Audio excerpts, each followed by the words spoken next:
గణపతే నమః. ఏకదంతాయ విద్మహే వక్రతుండాయ ధీమహి తన్నో దంతి ప్రచోదయాత్. మనిషి యొక్క స్వభావం ద్వాదశ రాశుల వారిలోని మార్పులు ఏం కలిగిస్తాయి గోచార రీత్యా తెలుసుకుందాం. మరి అంటే మనకి గ్రహాల యొక్క అనుగ్రహం కావాలి కాబట్టి ఈ యొక్క గోచార రీత్యా గ్రహ సంచారం ద్వాదశ రాశుల వారికి ఏ విధంగా ఉంది అన్నది మనం ఇప్పుడు తెలుసుకుందాం. ఓం శ్రీ మాత్రే నమః. 7వ తారీఖు 1వ నెల 2024 13/1/2024 తులారాశి వారికి ఏ విధంగా ఉండబోతుందో తెలుసుకుందాం. మరి ముఖ్యంగా చూసినట్లయితే చిత్తా నక్షత్రం 3, 4 పాదాలు, స్వాతి నక్షత్రం 4 పాదాలు, విశాఖ ప్రథమ, ద్వితీయ, తృతీయ.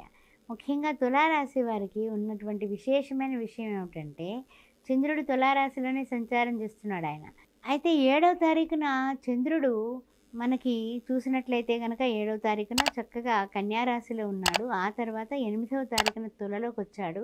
9వ తారీఖున ఇక్కడ 10వ తారీఖున ధనస్సులోకి, 12వ తారీఖున మకరంలోని చంద్ర సంచారం నడుస్తోంది. ఈ విషయం కొంచెం చూసుకోండి ఎడిటర్ గారు.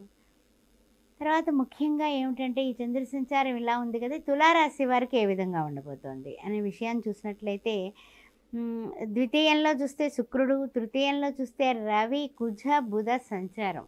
ఆ తర్వాత చతుర్థ పంచమంలో శని భగవానుడు, షష్టమంలో రాహువు, సప్తమంలో గురుడు.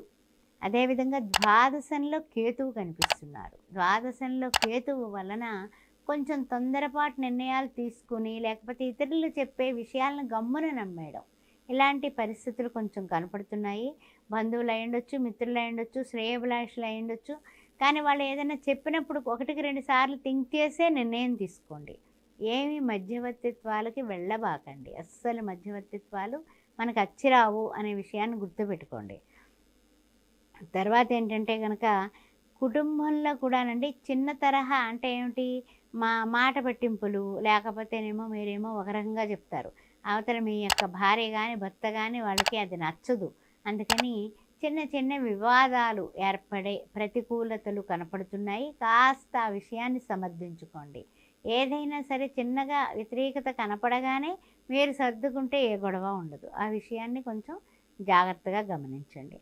తర్వాత ముఖ్యంగా ఏమిటంటే కనుక మీరు ఈ విషయాలన్నింటినీ కూడా ఏకవాక్య పరిపాలనలోకి తెచ్చుకునే సమర్థత తులారాశిలో ఉన్నటువంటి చిత్తా నక్షత్రం, తర్వాత స్వాతి నక్షత్రం, విశాఖకి కూడా ఉంది. ఆ విధంగా మీరు ప్రయాణం చేయండి. తర్వాత ముఖ్యంగా ఏంటంటే కనుక వివాహాలు కానీ ఏదైనా సంబంధాల విషయంలో, శుభకార్యాల విషయంలో మీరు తలపెట్టినటువంటి తలంపులు నెరవేరేటటువంటి, సఫలీకృతం చేసుకునేటటువంటి వారంగా మీరు భావించవచ్చు. కారణం ఏమిటయ్యా అని ఆలోచించినట్లయితే కనుక మనకు అన్ని విధాలా కూడా కొన్ని ఉపయుక్తంగా ఉన్నాయి. అంటే ఆరోగ్యరీత్యా చాలా బాగుంది తులారాశి వారికి. అదేవిధంగా ఆలోచనలు కూడా ఎక్సలెంట్గా వస్తాయి. దాన్ని వెంటనే మీరు కార్యాచరణలోకి పెట్టగలుగుతారు. వ్యాపారంలో ఉన్నా, వృత్తుల్లో ఉన్నా, ఉద్యోగంలో ఉన్నా, లేక కార్మికులైనా, కర్షకులైనా, పాత్రికేయ మిత్రులైనా ఎవరైనప్పటికీ కూడా చక్కగా మీరు అమలు చేయడానికి అన్ని విధాల టీవీ, సినీ కళాకారులైనా కూడా చాలా చక్కనైనటువంటి ఆలోచనలు వస్తాయి. దాన్ని సఫలీకృతం చేసుకుంటారు. కానీ ఇంట్లో వాళ్ళతోటి కానీ బయట వాళ్ళతోని కానీ ఎవరితోటి కూడా వాగ్వివాదాలకి వెళ్ళకండి. వాదం ఇప్పుడు కూడా సాధనకి పనికిరాదు. ఆ విషయాన్ని గుర్తుపెట్టుకోండి తులారాశి వారు. తర్వాత ఇంకొక చిన్న విషయం ఉంది ఇక్కడ. విషయం ఏమిటంటే విశేషమైనటువంటి విషయం ఇది.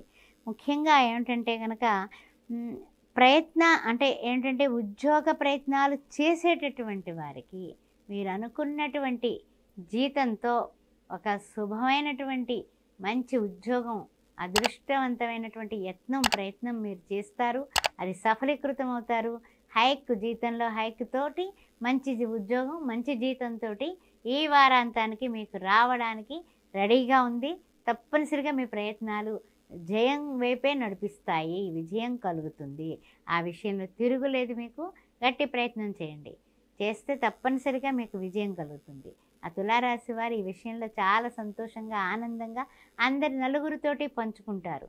అదేవిధంగా ఏదైనా సరే విదేశీ యాన ప్రయత్నాలు చేసేటటువంటి వాళ్ళు మీరు ఉన్న స్థితి నుంచి ఉన్నత స్థితికి వెళ్ళాలంటే కొంచెం మనకి బలం ఏమిటి అంటే కనుక దుర్గా ఆరాధన.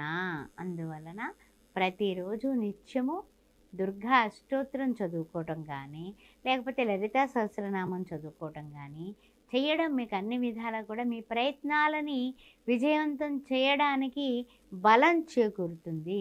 గురు బలం కూడా మీకు చాలా ముఖ్యం. గురు చరిత్ర పారాయణ చేయండి. ఓం శ్రీ సాయిరామ్ అని రాయండి. మీ ఎప్పుడైతే ఓం శ్రీ సాయిరామ్ అనేది మీరు రాయడం మొదలు పెడతారో, సాయి ఆరాధన చేస్తారో, గురువు యొక్క ఆశీస్సులు దండిగా మెండుగా నిండుగా మీకు లభిస్తాయి.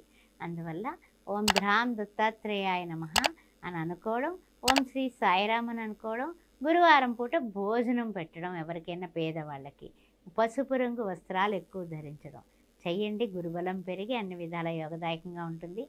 ఇంట్లో బయట కూడా మీకే జయం కలుగుతుంది. శ్రీమాత్రే నమః.